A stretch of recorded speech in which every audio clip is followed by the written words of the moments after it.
Can you imagine being a Formula One driver with an infinite time on your contract? Such is the case with Lance Stroll, whose father is the owner of the Aston Martin F1 team, which Lance drives for.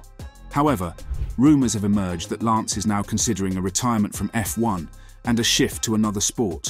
Why would Lance quit F1 at the age of 24 despite having a guaranteed race seat, and which sport is he reportedly considering a shift to? Stay tuned until the end as we fill you in on what we know so far. Lance Stroll's Formula One career started back in 2017 when he was signed by Williams to team up with veteran F1 driver Felipe Massa. This was after successes in Formula 3. That season, Stroll matched Massa's performance rather nicely for a rookie driver. He even scored his maiden podium finish that season, a third-place finish in Baku. In the 2018 season, Lance was only able to achieve a total of 6 points in the Drivers' Championship. The season was awful for the Canadian driver, but at least it was the only season of his career so far that he has ever outscored a teammate. His rookie teammate, Sergei Olegovich Sirotkin, only managed to score 1 point that season. It was in the middle of the 2018 season when Sahara Force India F1 was bought by a consortium headed by Canadian billionaire Lance Stroll, Lance Stroll's father. The team, now under new ownership, changed its name to Racing Point F1 Team. Racing Point, under Stroll Sr.'s leadership, signed Lance Stroll to replace Esteban Ocon and partner with Sergio Perez for the 2019 season. And for as long as his father is in charge, Lance is guaranteed a race seat in his F1 team, regardless of how he performs. Having parents who support your ambitions is sweet, but having a father who goes to the extent of buying a whole F1 team just for you to achieve your ambitions, that's on a whole new level.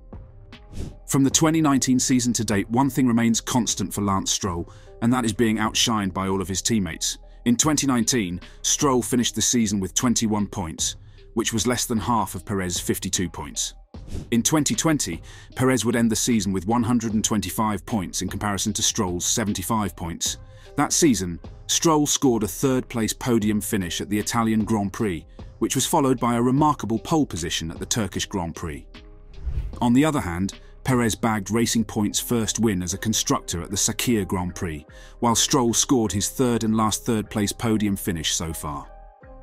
In 2021, Racing Point rebranded to Aston Martin, and Perez was replaced by the four-time world champion Sebastian Vettel. Vettel outscored Stroll by scoring 43 points, compared to Stroll's 34 points. In the 2022 season, Vettel finished his last season in Formula One with 37 points, while Stroll had 18 points, despite Vettel getting DNFs in Australia and Miami. Vettel later retired at the end of the season, and his seat was taken by two-time world champion Fernando Alonso. This season, Aston Martin has been one of the best teams on the grid so far. The team, or rather Alonso, has displayed brilliant performances in many of the races this year. So far, the Spaniard has had second-place podium finishes in Monaco, Canada and Zandvoort. He also had third-place podium finishes in Bahrain, Saudi Arabia, Australia and Miami. Lance Stroll's best finish so far has been P4 in Australia. He has had point finishes in Bahrain, Australia, Baku, Barcelona, Canada, Austria, Hungary and Spa. He has also had DNFs in Saudi Arabia and Monaco. After the Dutch Grand Prix, Alonso ranks third in the drivers' standings with 168 points, while Stroll ranks ninth with 47 points. That is a 121-point gap between the two drivers, despite both of them driving the same machinery. The AMR 23 is a great car, arguably the third or fourth best car on the grid, considering McLaren's recent improvement in performance. Aston Martin currently ranks third in the constructors' standings, with 215 points behind Mercedes, who have 255 points, and Red Bull, who are in a world of their own with 540 points. Alonso's performances have exposed Stroll's weakness. In Alonso's hands, the AMR 23 looks like the RB19, while in Stroll's hands it looks like an AlphaTauri. The gap between the two makes it evident that Stroll is not able to extract the best out of the car, despite its capabilities, and this is costing Aston Martin in the battle for second place in the constructors' title. To make matters worse, Ferrari are just 14 points behind them in the standings, leaving Aston Martin at a risk of falling further down the standings to fourth place in case Ferrari have one good race weekend anytime soon. Stroll's inability to perform in a good machinery has raised the question of whether he has reached the peak of his potential in F1.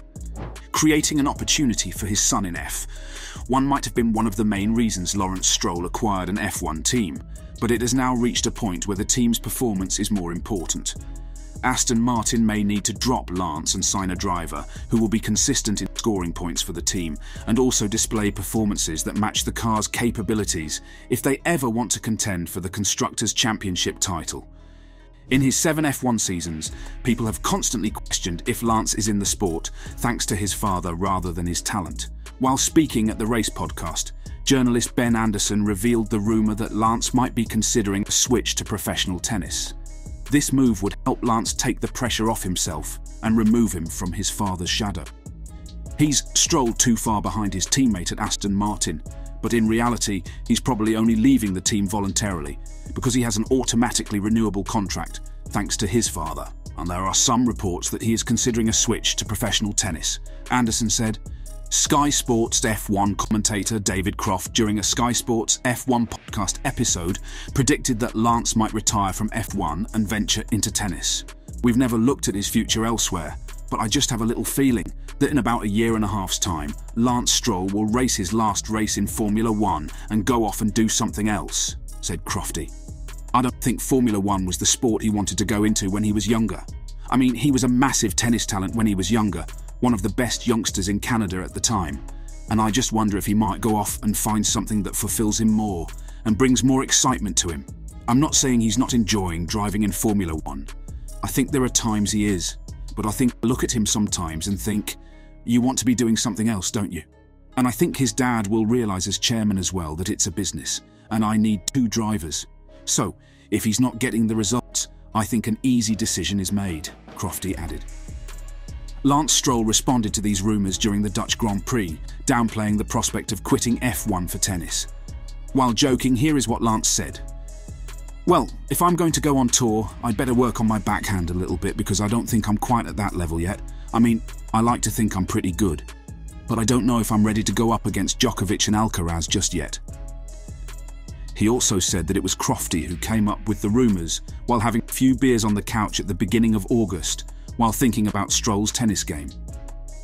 He called Crofty's action an odd one, but very creative. I haven't really thought about it, picking up tennis as a career. I want to keep racing. It's what I love to do, Stroll added.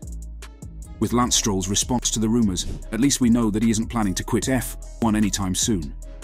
Therefore, it will be interesting to watch out how the situation goes for Lance and Aston Martin's bid for a second-place finish in the Constructors' Championship.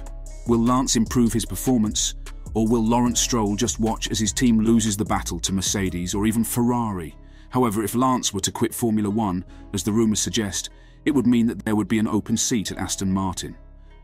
Anderson also talked about possible replacements for Lance in such a scenario, saying, if that's the case, in theory the seat would be vacant for the 2024 or 2025 season, and there are some who are ahead in the queue like Daniel Ricciardo, and behind him would be Alex Albon or Yuki Tsunoda, who are drivers who have a close relationship with Honda, who will be supplying Aston Martin's engines from 2026 onwards.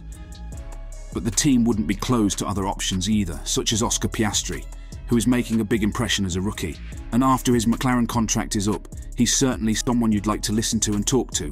How do you think it will play out for Aston Martin with Lance in the driver lineup? Can Lance up his performance and close in on the gap he has with Alonso, or will he eventually retire from F1 and join tennis, as the rumours suggest? Share all your thoughts in the comments section. Well guys, that marks the end of our video for today. I hope you liked it. Hit the subscribe button and ring the notification bell to be sure of a return for more amazing F1 content on our channel. Till next time, cheers.